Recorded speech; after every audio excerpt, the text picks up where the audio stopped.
Hey, what's up, everybody? Welcome to another Free Real Estate Advice Friday. This is episode number 56, and this one's got a good title. The market is back. So I want to talk to you guys a little bit about what's going on out there in the wild. Um, it's starting to get crazy out there again. So I just got the email from one of my lenders right before this call that rates are down to 5.99. That's the lowest they've been in quite some time, but we are officially below that 6% mark, which I think we're going to find that 6% mark is a little bit of a um, mental hurdle that is going to kick a lot of people back into gear. You have to keep in mind what's happened with this market is we had this time period where interest rates shot through the roof, 8+ percent when they initially shot up, and everyone went on pause. And that was probably about 6 months ago. So everyone went on pause for 6 months. But I mean, quite frankly, if people were looking to do stuff with their homes, 6 months is a long time to put plans on hold. And, so you're contending with a couple of things there. There's a couple of factors. Number one is the people that need to make a move, which there's always some people that need to make a move despite what's going on in the market. They've waited 6 months and they can't wait much longer. And in the meantime, the rates are coming back down. So we have this all this pent up pipeline of business that is now ready to burst.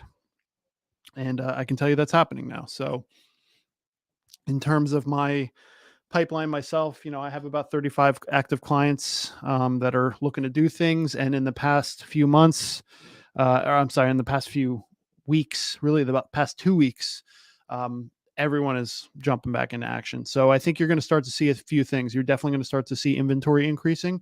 I think that's actually partially what's driving this. There is always a seasonal aspect to this. So we just got out of the holiday season. A lot of people that were looking to do something obviously wanted to just get through the holidays first. And now they said, all right, we're ready to do stuff. So you're starting to see that inventory pop up. That's our regular annual seasonal kind of upkick after the holidays. So that's happening. That's starting to get people interested again and starting to look at a few more houses. Rates have come down quite a bit. And we have all these people that have just been waiting. So we're definitely starting to see things. I just talked to another one of my lenders, Todd Mershon at Movement Mortgage this morning, and he said his new applications are through the roof. He's absolutely slammed. I myself am absolutely slammed. New listings, new buyers, all kinds of things happening. So it's the first time I've been able to say something like this in literally 6 or 7 months. So, things are definitely picking up again. So what does that mean in the short term? If you are one of the lucky ones that's already ready, you've already gotten your pre-approval taken care of, I would definitely get a little proactive right now, because while the market is definitely picking up and our phones are ringing again, and we have our clients that we're already working with that are saying, all right, Craig, we're ready. That's happening. Those are the people that were kind of ready. They were ready and waiting, literally, not waiting and then getting ready, which is the other set of clients that I have and we all have. But if you're one of those people who can kind of get your things together very quickly, you have organized financials at home to get that pre-approval taken care of pretty quickly. It's a good time to jump into the market before we hit that spring market. Spring market is good because obviously the inventory will increase, because that's what happens every single year. The spring market is generally the busiest market of the year. But also that's when all the buyers get active. So if you are looking for something in particular and you're ready, I would definitely start keeping your eye on things now, because if you can get a deal now, you're definitely going to be up against less competition than if you wait to say, springtime, March, April, May. You're going to be out there in the trenches with all the other buyers. So if you can be ready somewhat soon, then it's definitely a good time to do that. Sellers still hold all the cards these days. That is not going to change anytime soon. So if you are a seller right now, it is definitely a good time to get that thing on the market and get it done.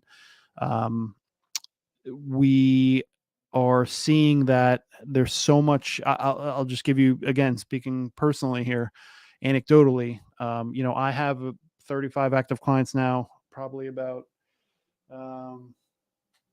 25 of them are buyers.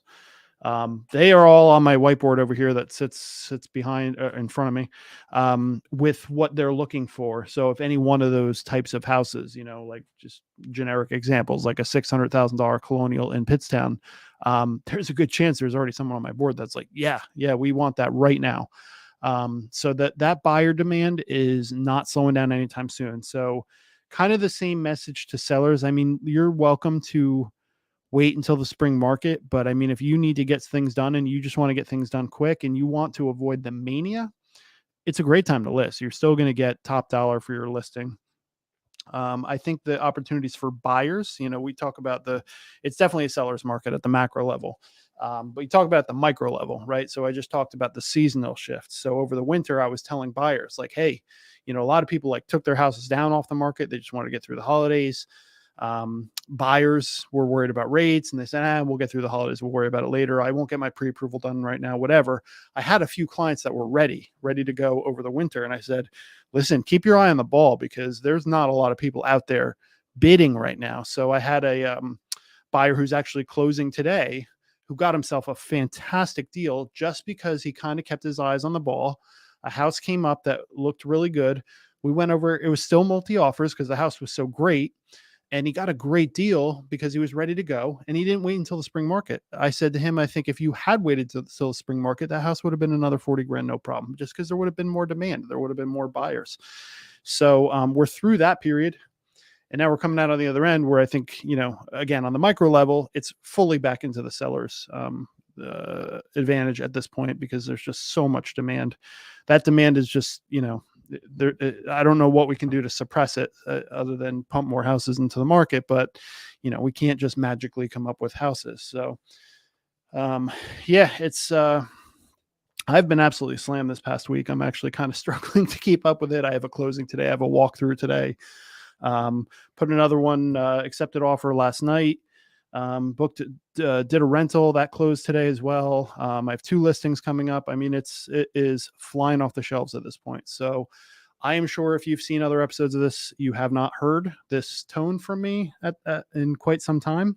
And it's not manufactured. If you know me at all, I'm not the most excitable person, but what's happening on the market right now is actually pretty remarkable. So I think it's a good time to start having those strategic conversations. Get in touch with a lender. If you need a lender recommendation, I can certainly provide lender recommendations to you.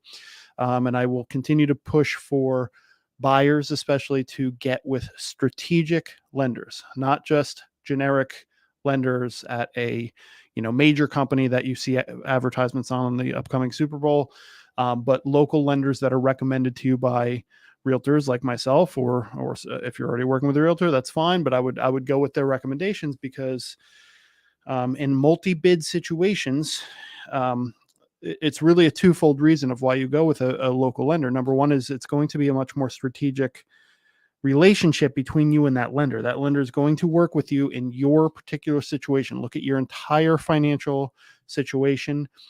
Look at the strength of your pre-approval, give you tips on how to make it even stronger.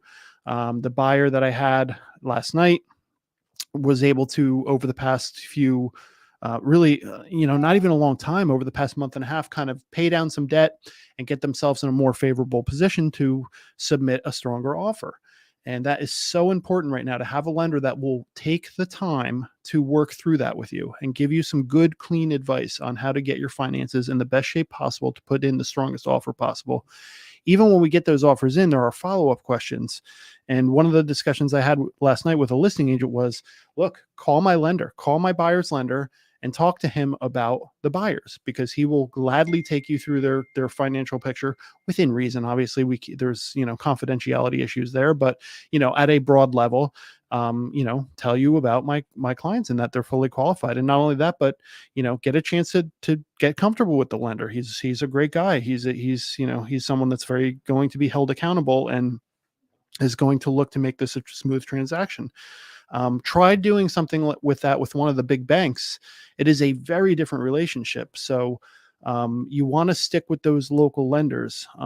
Local lenders have reputations. So when we put in offers on competitive multi-offer situations, not only do you have to have those conversations up front to make sure that what you're presenting is the strongest it can possibly be based on the advice given by your lender and your agent to some degree. I'm going to talk more about the structure of the offer, the relative strength of it to the other offers, as much information as I can get, and how it's presented. That's my job. The lender's job is to make sure that you as a candidate are well qualified, that we've verified assets, we've confirmed debt and income and all those things that want to be done, is because that listing agent, when we put in your offer, they want to know that that due diligence was done. The flip side of this is there are a lot of lenders out there that will hand over a pre-approval with literally no due diligence done and just, kind of throw it all up against the wall and see what sticks. Well, a lot of deals die that way. I mean, that's probably the number one way that deals die, is that they got a bad pre-approval up front, and when it comes time to underwriting, that deal falls apart. The problem for sellers and agents like myself, first of all, agents don't get paid if that happens. Second of all, the sellers are going to have to put the house back on the market, and they're probably not going to find out until you're 45 days into the transaction. So it's a nightmare for them, especially if they're trying to sell it to do the next thing that they need to do. And on top of that, obviously the buyers will be devastated, because the buyers at that point have spent money on inspections and due diligence and attorneys and everything else, appraisal.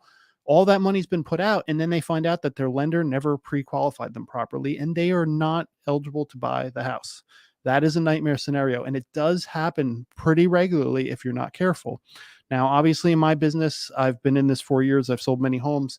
I'm a little more comfortable with this process and avoiding that outcome, particularly protective with my sellers, and obviously with my buyers. I make sure that if I don't know the lender that they're working with, I'm very deliberate in talking to that lender and making sure that we're putting together a strong package that will get through underwriting, because a pre-approval is fine, but if it's not going to get through underwriting, it's a moot point. And it's, that hurts my professional reputation. Part of the way I'm able to get offers accepted is, in fact, my professional reputation. So if I keep putting through offers and getting offers accepted that don't get over the finish line, that affects my ability in the future to get my offers accepted for sure. So these are the kind of things that you want to keep in mind. And I would say now is probably the time to make sure that you have this you're ahead of it, because, the pre-approval process is relatively tedious. So, getting it done, now when you're just like, all right, well, things seem to be picking up, we should probably get a little more serious about that. I will tell you that like 90% of the time people end up buying sooner than they think they will. It's just the nature of the beast. Even speaking personally, when we bought our house, we were about a year into what we thought would be a 2-year process. And by the end of probably the 14th month, we were living in the house. We just ended up, finding the right thing at the right time, and, made a couple maneuvers to get ourselves over that financial hurdle to be able to do it a little bit earlier. And next thing you know, we're in our house. And I would say for the most part, that is the case. Like usually when people start actually physically going to look at houses, it's not going to be long until they're putting in an offer, even if they had planned to wait a couple more months. You want to have if you say you're someone that wants to do something in June of this year, you should be ready at this point. Like you should have that pre-approval, because if you're that close, you're talking about somewhere that you might be living for 10, 15, 20, 25 years. Don't let 2 months, like if the perfect house came along tomorrow, which is very possible, ends up in your inbox. Don't let the fact that you haven't gotten your pre-approval ready be the thing that's like, well, we've been talking about this for 2 years, but we weren't planning to do anything until June. So I'm just going to put on the blinders and not look at houses until, 2 months prior to that, so we can close in June. That's a mistake, obviously, because in the meantime, that perfect one could creep up, and next thing you know, you're not ready. And as we know, in a multi-offer market, there's a good chance you're not going to have time to get that pre-approval in place between the time that landed in your inbox as a new listing and the time that they're taking final offers. So, it's time to get ready. It is definitely happening. We're seeing new inventory every day for the first time in a very long time. Again, speaking anecdotally, I have, multiple new listings coming on for the first time in quite some time. So it's getting pretty crazy out there. So, just be ready. I see quite a few people watching. So if you have any questions, and again, as a constant reminder, this is broadcast across multiple destinations. So I can't actually see who's watching, but I can see a total number. But if you have any questions, please throw them up in the comments. I actually have to get out of here in about 15 minutes because I do have a walkthrough to go to. But let's see if anyone has any real estate questions that I can answer. It can be a general question. It can be a specific question, whatever it may be.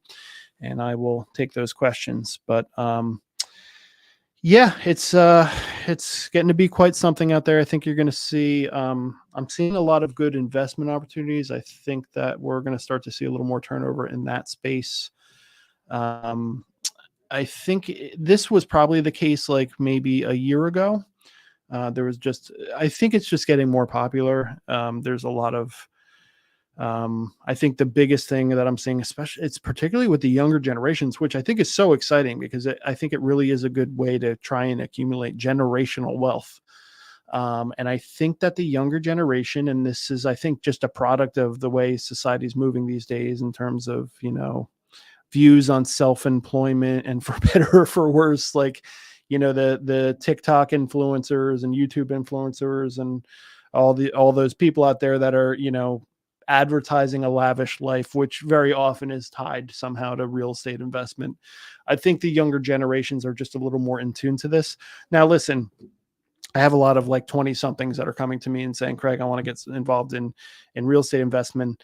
And some of them are great candidates to do that. And some of them it's a little naive, but I'll have that conversation because I really do think that from a standpoint of not just being a real estate agent, but also just kind of, being a resource and a mentor and a coach to people in the community that are good people and are really trying to make good life decisions.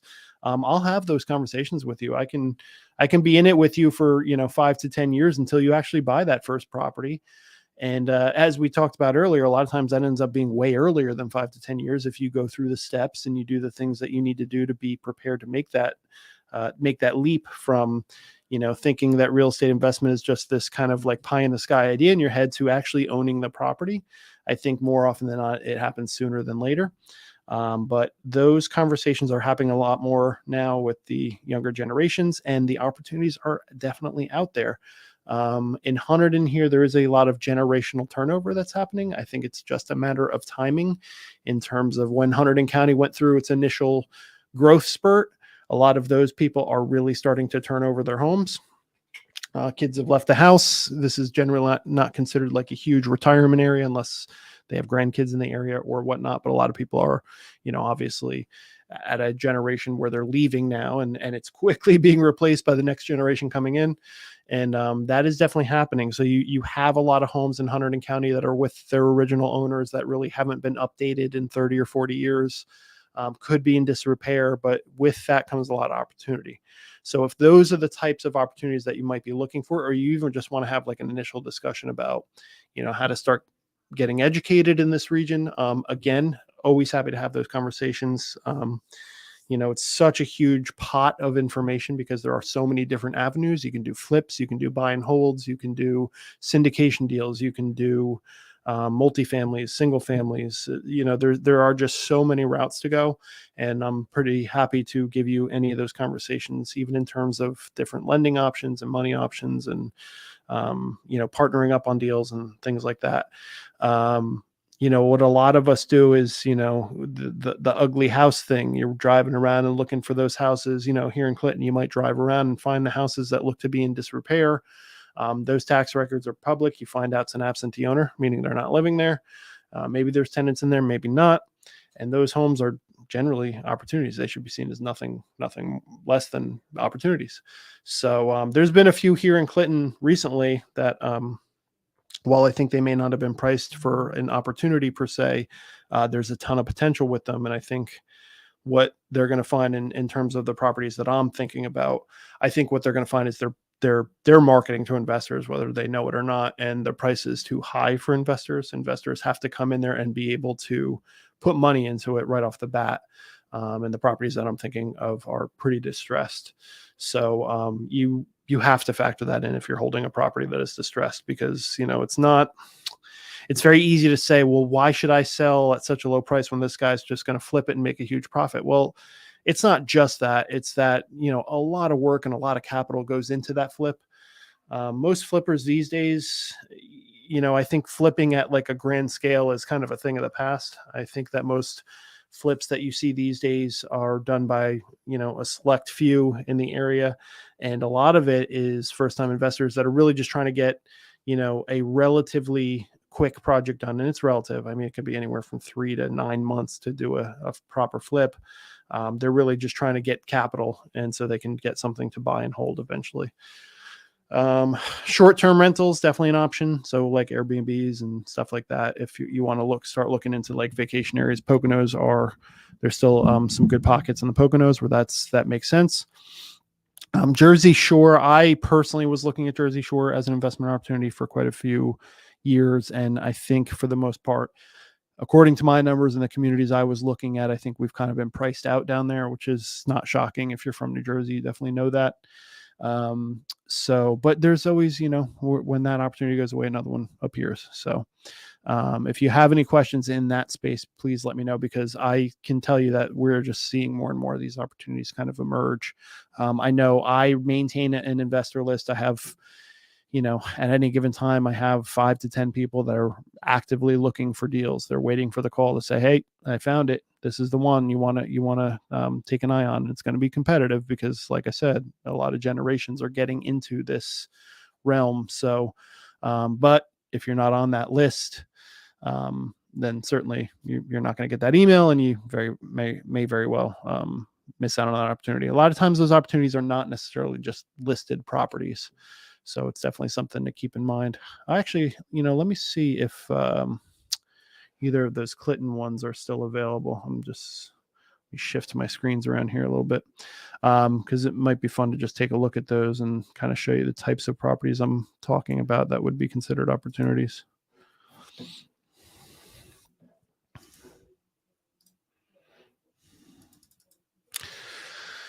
All right, let's see here. I will share my screen if I can find them. If you're just tuning in, I see a few people just tuned in and see me staring at a screen. So I'm taking a look to see if I can find any investment properties. There were a couple here in Clinton in particular that I was looking at. I see one of them is gone. I wonder if that sold. A really good opportunity. Boy, it's crazy some of the prices that homes in Clinton are getting. I grew up in this town, and I know like any house that pops up on the market from Clinton, I know that house very well because I grew up around here. And there really isn't a house in Clinton I don't know or wouldn't recognize. But I'm just seeing some of the prices on beautiful homes. But it's like a couple of years ago, you would have never suspected these prices on homes in Clinton. But there's a lot of really beautiful homes up here. You look up at like areas like Center Street and Halsted Street. It's, like most of the houses are completely beautiful, very unique, older style houses that have been fixed many times over the years. And so there's some real winners up there. So let's see here. One of them is still available that I was talking about. Let me see what's currently priced at. Yeah, so they haven't done a price drop. It's been on the market for about 6 months. It's listed at $225. Yeah, and it's going to need renovation. So, the thing with these is like this could probably be either a flip or a buy and hold. The location is everything. It does definitely need a decent amount of work, and actually has kind of an interesting easement situation. So there's a lot of things that need to be worked out. 1 second. Sorry about that, guys. All right. Sorry about that. That's my lender calling me, hopefully with good news. But yeah, so there's definitely some opportunities coming around. I think people don't think that these opportunities exist in Hunterdon County necessarily, but I'm here to tell you that they definitely do. It's just a matter of spotting them, getting an offer in that works for everybody, and kind of moving on from there. And I think when people start thinking about investment opportunities, they start thinking about distressed areas or foreclosures or sheriff sales and stuff like that. But you can definitely find stuff on the MLS. I mean, that's the most straightforward way to find things. It's just that you have to be very selective and kind of know your numbers as to whether or not that opportunity would pay off. I would tell people, and I always tell people, that the best way to start kind of getting educated in this area is the website and podcast, Bigger Pockets. So if you go on I think it's just biggerpockets.com. Let me check right now. Let's see.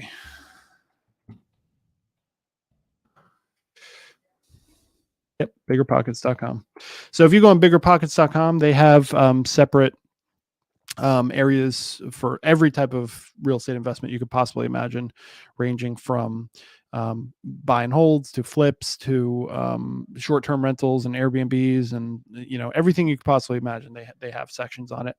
I would start in the forums if you were starting to just kind of educate yourself. It's just similar setup to like Reddit, that you go on there and you pick your subjects, pick your headings, start kind of educating yourself. There is like probably, I'd say anywhere from 1 to 5 books that are very well known in the Bigger Pockets community that are very popular. BRRRR is one of them, the Burr Method, AKA. And there's a couple you'll know very quickly when you go look at the books available on Bigger Pockets, which ones to start with. And if you want to start dipping your toe in the water and getting educated on the considerations in terms of making these things happen. I was on a investor mastermind call today. We have one here in the office. It's I think it's one Friday a month that we do the investor mastermind, which, by the way, anyone is invited to. You do not have to be part of our office. You do not have to even be a realtor. So if anyone's interested in joining our investor mastermind, please let me know. It's meant to be purely educational. So, but we were discussing on there, quite a few things, and Bigger Pockets came up. But I think the general consensus is that this is going to be a big year to kind of get your dip your toe in the water or get your head in the game on this one. But one of the things that was mentioned that I think is really a good way to put it, because it really relates to my career in real estate, is that when I first started in real estate, before I was even licensed, and I was kind of ramping up and getting ready to be licensed, is not necessarily Bigger Pockets, because I wasn't focusing on the investment aspect so much, but similar forums. Reddit was definitely one of the resources I was using, of just getting obsessed with the subject. And that doesn't necessarily mean you have to walk, talk, and breathe it. It just means that when you have, a free hour, you're sitting in front of the TV or whatever it is, just pull out your phone and start perusing Reddit threads and stuff like that. Bigger Pockets is like a really good avenue for that, to just kind of sit down and dig in a little bit, pick out the topics that you're particularly interested in, and just start educating yourself. And then from there, you can kind of choose which direction you want to take it in. So that's pretty much it for today, because I got to run. So I got to get to this closing, but thanks for those that stopped by. And as always, let me know if you need anything. My number is below, but you can message me, text me, email me, write in the comments, whatever. I'll see it anyway. And let me know if there's anything in coming weeks that you'd like me to discuss, and I'd be happy to do that. And I hope you're all doing well and staying warm, because it's quite cold out there today. And I'm not looking forward to this closing, only for this walkthrough that, it's a 5-acre property and it's going to be quite cold out there. So, and windy. So, but that's about it for today. And hope you're all doing well, and hope you have a great weekend, and take care. I'll talk to you soon.